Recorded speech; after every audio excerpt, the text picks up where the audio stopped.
किसी का भाई किसी की जान, इसमें हुई फ्लॉप पूजा, जो कि आई थी भाईजान के साथ, और ऐसा लग रहा था कि जैसे उनको अब हर फिल्म के अंदर भाईजान ही ऊपर सपोर्ट करते रहेंगे तभी तक वो चलेंगी।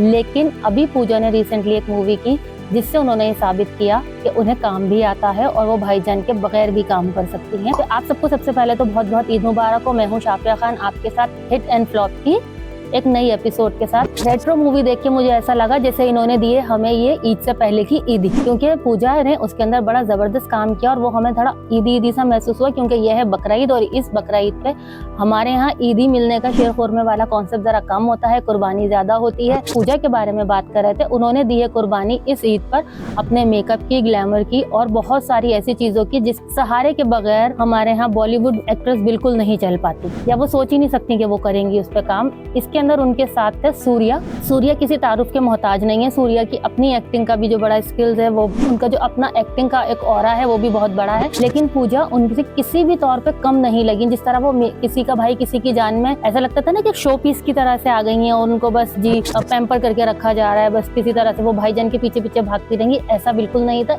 इस मूवी के अंदर, रेट्रो के अंदर, उन्हें पूरा मार्जिन दिया गया है अपनी एक्टिंग दिखाने का, काम करने का। सबसे पहले शुरू करते हैं इसकी कहानी से। तो जनाब, फिल्म शुरू होती है एक छोटे से बच्चे की पैदाइश पे जिसका बाप मर चुका होता है और उसको एक बहुत अमीर आदमी जो कि गुंडा भी है, बदमाश है, उसकी बीवी अडॉप्ट कर लेती है और वो चाहती है कि उसको परवरिश करे। अब वो परवरिश करने के लिए जब उसको पालती रहती है, प्यार देती है, बड़ा मान देती है, लेकिन उसका जो शौहर होता है वो उस बच्चे को बिल्कुल भी एक्सेप्ट नहीं करता। यहाँ तक कि जब बच्चा अपने आप को खुद एक बहुत अच्छा फाइटर साबित नहीं कर देता बीवी के मरने के बाद। होता यूं है कि उन साहब की जिन्होंने इनको अडॉप्ट किया होता है सूर्या को, बचपन में ही, सूर्या जब बच्चे ही थे तब वो अपनी माँ से पूछा करते थे कि बाबा उनको या अब्बा उनको प्यार क्यों नहीं करते। तो वहाँ उन्हें पता चलता है कि जी कोई करे ना करे लेकिन माँ उनसे प्यार करती है। और वो उनके साथ एक प्रॉब्लम ये था शुरू से कि वो मुस्कुरा नहीं सकते थे। उन्हें किसी बात पे हंसी नहीं आती थी, मुस्कुराहट नहीं आती थी, मतलब उनके अंदर खुशी वाला हार्मोन ही नहीं था, मुझे ऐसा लगता है। लेकिन खैर उन्होंने ये दिखाया है कि वो हंस मुस्कुरा नहीं सकते थे। होता ये है कि माँ उनकी मर जाती है तो फिर वो हो जाते हैं बेचारे यतीम, क्योंकि बाप तो उन्हें शुरू से ही एक्सेप्ट नहीं कर रहा होता।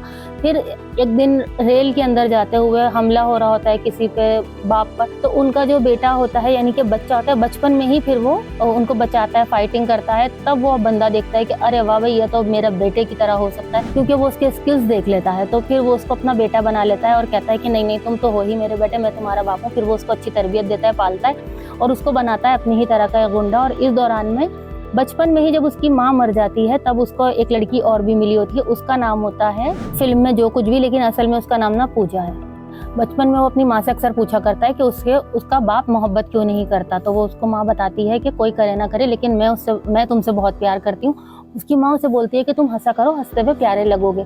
और यही सेम जुमला उसको बचपन में उसकी एक प्यारी सी दोस्त, जो कि दोस्त नहीं होती, पहली ही दफा मिली होती है। दरअसल होता यूं है कि एक लड़की होती है रुको, उसका नाम था रुकमनी, कुछ इस तरह से। तो रुको जो है, असल में ये मूवी है तामिल, और तामिल मूवीज मुझे पसंद बहुत है तो मैं देख लेती हूँ, क्योंकि वो 12 मसाले की चाट होती है, कहानी भी अच्छी होती है, एक्शन से भरपूर होती है, बाहुबली की तरह से देखते जाएं आप, मजा आता रहता है। और लंबी भी बड़ी होती है कि भाई आप देखे जा रहे हैं, वो खत्म ही नहीं होती। बाद मूवीज तो ऐसी भी होती है। तो खैर तामिल मूवी है, इस वजह से मैं शौक से देखती हूँ। तो होता यह है कि उस लड़की का जो बच्ची होती है उसकी माँ या बाप की डेथ हो जाती है किसी की, और कहते ये हैं कि भाई इनके पास कोई मर्द नहीं है तो चिता को आग लगानी होती है। वो कौन लगाएगा? वो कहती है मैं अपने बाप को या माँ को खुद आग लगाऊंगी। लेकिन लोग नहीं मान रहे होते और आते हैं फिर इस बच्चे के पास और कहते हैं कि तुम आगे आग लगा दो। तो वो बच्चा जाता है वहाँ पे और उस लड़की के हाथ में वो जो होती है लकड़ी जिससे उसको चिता को आग लगानी होती है, तो वो पकड़ के उसके हाथ से आग लगवा देता है। लोग बहुत बातें बनाते हैं उस पर, लेकिन लड़की को उस बात पे वो बड़ा पसंद आ जाता है कि इस लड़के ने मुझे मेरा हक दिया कि मैं अपने माँ बाप को खुद आग लगा सकती हूँ। अगर इनका कोई सगा नहीं था तो मैं सगी औलाद होने के नाते, चाहे मैं लड़की ही सही, लेकिन अपने माँ बाप को चिता को आग लगाने का हक रखती हूँ। उसके बाद वो उस लड़के से कहती है कि तुम हंसते नहीं हो, तुम हंसा करो, तुम प्यारे लगोगे। ये वो जुमला था जो उसकी माँ ने कहा था, तो उसे वो याद रह जाती है लड़की। उसके बाद होता कुछ यूं है, तो होता कुछ इस तरह से है बाद में जाके कि इसको हो जाती, ये तलाश करता है उस लड़की को। यहाँ से फिर ये सोचता है कि मैं क्या करूँ। अब इसके घर में एक खरगोश होता है, उसको वहाँ पे भेजा जाता है और डॉक्टर के पास। तो वहाँ जाके जाके पता चलता है कि जी वो जो फीमेल डॉक्टर है जानवरों की वो है रुक्मणी। तो वो जाता है वहाँ पे और देखता है, और फिर उसको जब लड़की उसको पहचान जाती है कि तुम ये हो, और लड़का भी इसको पहचान जाता है फिर बाद में कि अच्छा जी है, तो दोनों में हो जाती है मोहब्बत। और दोनों, ये लड़की इससे कहती है कि वादा कर लो कि तुम ये सारी गुनाहों की और ये सारी जिंदगी छोड़ दोगे। तो वो जिंदगी छोड़ देने का वादा करता है, शादी करने लगता है। शादी करने के लिए वो अपने बाप को बता देता है कि जी अब मैं ये सब कुछ नहीं करूंगा,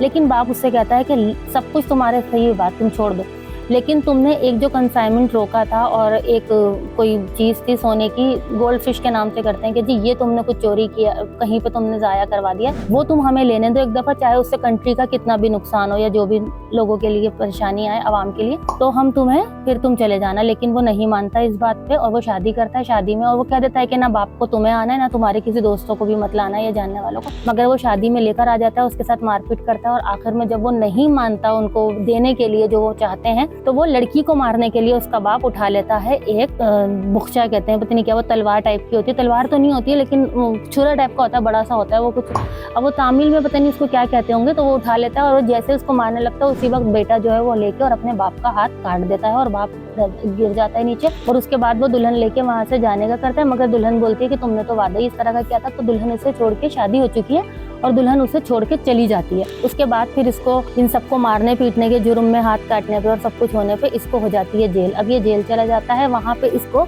मारा पीटा जाता है, सब किया जाता है। तो इसको पता होता है कि जान से तो नहीं मार सकते मुझे, जब तक कि मैं इनको ये पता ना दे दूं। वो मार खाता रहता है, लेकिन एंड ऑफ द डे उसको ये अंदाजा होता है कि जब तक मैं मार खाता रहूंगा ये मारते रहेंगे, तो इससे बेहतर है। फिर वो उनको मारता है और अपनी जगह वापस बना लेता है, एक दादा की तरह से वहाँ पे रहने लगता है। फिर उसको अंदाजा होता है, वो इस दौरान में वो अपने दोस्तों से और जानने वालों से राब्ते में रहता है, अपनी टीम से, और कहता है कि मेरी रुको को ढूंढो।